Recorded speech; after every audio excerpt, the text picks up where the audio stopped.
সুপ্রিয় দর্শক, আমি কাওড়া টেলিভিশন থেকে ফরিদুজ্জামান ফরিদ বলছি। বাংলাদেশে কোথাও সাবেক প্রেসিডেন্ট ফারুক আহমেদকে খুঁজে পাওয়া যাচ্ছে না। বিশেষ সূত্রে জানতে পারছি সে দুবাই অবস্থান করতেছে।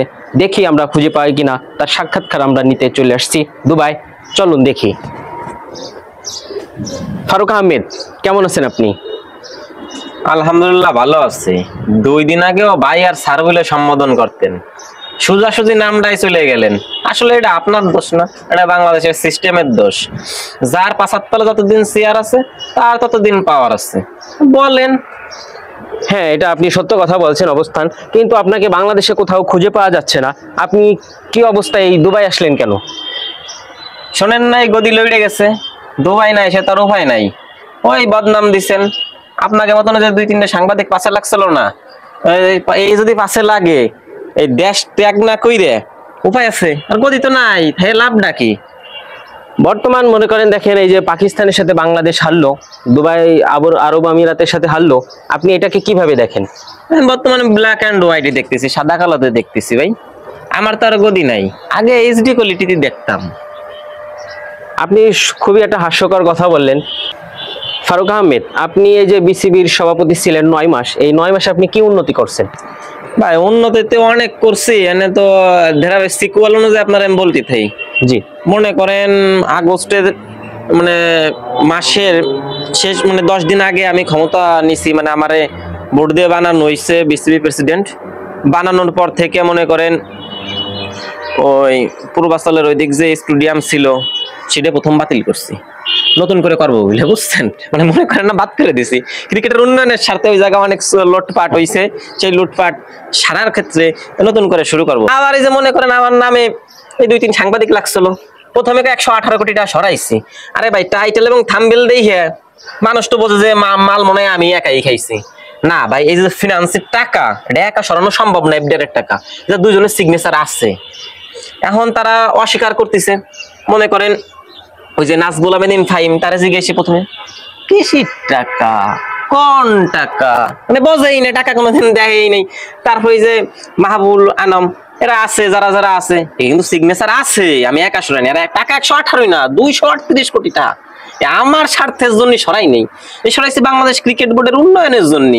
এই টাকা বাংলাদেশের যে রেড মানে লাল তালিকাভুক্ত যে ব্যাংকগুলো ছিল, মানে টাকা ওই যে নিয়ে গেছে, মানে ওইটা রেড জোনে আছে, ওইখান থেকে সরাইয়ে জনতা ব্যাংকের নামটা আসছে।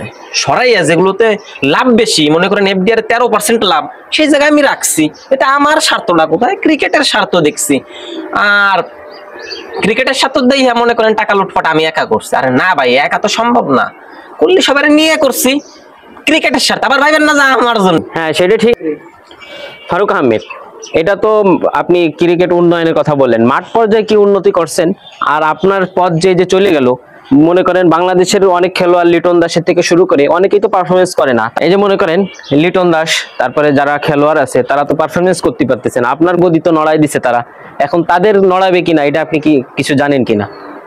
ভাই শোনেন, দায়িত্বে যেহেতু এখন আর আমি নাই, হ্যাঁ, চিন্তা আমি করতেছি না। তবে দেশের জনগণ হিসেবে সাবেক বিসিবি প্রেসিডেন্ট ছিলাম, একটু ভাবা উচিত।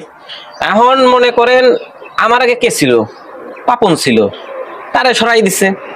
কিসের জন্য? দুর্নীতি, অনিয়ম, ফ্যাসিবাদ সরকারের দোসর ছিল তারা, তারা সরাই দিছে। আমারে ভালো মনে করছে, আনছে। এই বিসিবি পরিচালককে ভোটেই কিন্তু, ডিরেক্টরকে ভোটেই কিন্তু আমি প্রেসিডেন্ট হইছিলাম, তাই আবার আমার অনাস্থা দিয়ে সরাই দিছে। এখন কি জন্য সরাইছে? আমি ভালো ভাই পারফরমেন্স করতে পারতেছি না, বোর্ড ভালো ভাই চালাইতে পারতেছি না। It's absolutely right. আমি যদি চালাইতে না পারি, আমার তারা রাখবে কেন? ক্রিকেট বোর্ডে এরকম হওয়া উচিত, যেসব প্লেয়ার গুলো আসছে ভাই, যারা পারফরমেন্স করতে পারতেছে না, তাদের সঙ্গে ভাই সিন্ডিকেট চলে ভাই। সিন্ডিকেট যারা এই যে পারফরমেন্স পারতেছে না, দিনের পর দিন থাইকে যাইতেছে, এদের অপসারণ করা উচিত।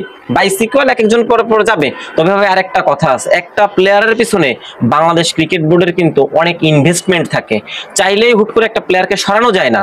আপনি বিভিন্ন দেশে, পার্শ্ববর্তী দেশ এশিয়ান ক্রিকেটে দেখবেন, বিভিন্ন দেশে বা অস্ট্রেলিয়া, নিউজিল্যান্ড দেখবেন, একটা প্লেয়ারকে কিন্তু ম্যাচিউর করেই তাকে জাতীয় দলে সুযোগ দেওয়া হয়। কিন্তু এটা কিন্তু বাংলাদেশের ক্ষেত্রে ভিন্ন। আপনি একটা ইমম্যাচিউর প্লেয়ারকে কিন্তু সুযোগ দিচ্ছেন, যখন 16-17 এজ লেভেলে খেলতেছে বা আন্ডার-19 খেলতেছে, সে একটু একটা দুইটা ম্যাচ পারফরমেন্স করলে আপনারা এই সাংবাদিকরা এসে ভাই তাকে কেন সুযোগ দিচ্ছেন না, তাকে কেন নিচ্ছেন না, তাকে খেলাচ্ছেন না কেন? হ্যাঁ, আপনার কথা ঠিক আছে, আমি মেনে নিলাম, কিন্তু আপনারা যে সাকিব আল হাসানকে বাদ দিয়ে রাখছেন, এটা আপনার কতটুকু যুক্তি ছিল? ভাই সাকিব তো লিজেন্ড, অলরাউন্ডার, এটা আমার একার কথায় সরবেন না, বোঝেন না, চাপ আছে। সাকিব বাংলাদেশের সর্বকালের সেরা ক্রিকেটার, আমিও মানি, আপনিও মানেন, আর আমার আপনার মানা না মানাতে কিছু যায় আসে না, এটা বিশ্ববাসী জানে, ওয়ার্ল্ড জানে যে সে একজন বিশ্বমানের ক্রিকেটার। এখন তারে আমরা সুযোগ দিইনি বা যে কোনো কারণে সুযোগ দেওয়া হয় নাই, এটা আমাদের ব্যর্থতা।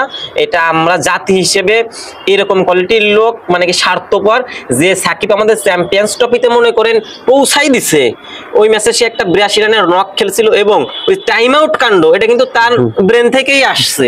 এখন আমরা কিন্তু তার পরবর্তীতে সেই চ্যাম্পিয়ন্স ট্রফি চিনি না, আমরা জাতি হিসেবে বেঈমান। সাকিব সম্বন্ধে আমি কিছু বলতে চাই না, তবে আপনি যে কথাটা বলছিলেন এর আগে যে পারফরমেন্স না করলে তাই বাদ পড়বে কিনা, কাটা পড়বে কিনা, হ্যাঁ পড়বে, তবে এটা ভেবেচিনে নির্বাচক যে মন্ডলী আছে তাদের সিদ্ধান্ত নেওয়া উচিত। বাদ পড়ার বিষয়টা আর সিলেকশন প্যানেল আছে এখানে। আমি তো ভাই ক্রিকেটের ইন্টারনাল অভ্যন্তরীণ বিষয়াদি দেখব, এখন আমি কারে নেবে না না নেবে এটা তো নির্বাচক প্যানেল বুঝবে। এখন মনে করেন মাঠে যেয়ে তো আমি খেলে দিব না, মাঠে যে ফিনান্সের ব্যাপার স্যাপার আছে, তারপরে ক্রিকেটের যে খুঁটিনাটি বিষয়াদি আছে, সাংগঠনিক বিষয় আছে, এটার প্রেসিডেন্ট আমাকে বানানো হয়েছে। মাঠের পারফরমেন্স আপনি করবেন, মাঠে যে যদি আপনি দুর্বল পারফরমেন্স করবেন সেই দায়ভার আমি নিব না, আর যে দায়ভার নিয়ে আর সুযোগ নেই, আমার গদি লড়ে গেছে। বুঝতে পারছেন? ধন্যবাদ।